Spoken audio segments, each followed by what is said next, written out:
Welcome. Today in front of me HUAWEI Mate 20 Lite, and I'll show you how to turn on always on display feature on this device. So by default we have now set the default the always on display feature on our HUAWEI. So we just should get the application from the Play Store, and here in the search pool you should type the Muviz Edge.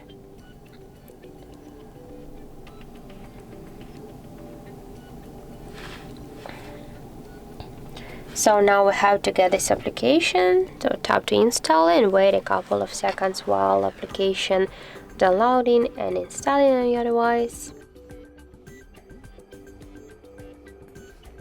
Now just open the app. Here click to draw over apps. Tap here once on the switcher, go to the Muviz, now just go back. Tap here to record audio, allow. Now just tap here to the overlay mode once and tap to get started.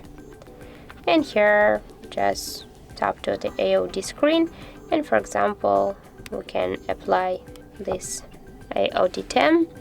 And on the right upper corner be sure that here near the AOD mode this switcher is activated. And now we'll just check. As can you see, we just right now activated and the AOD option on our HUAWEI Mate 20 Lite. So that's how it looks. Thank you guys for watching, and if you found this video helpful, don't forget to leave a like, comment and to subscribe our channel.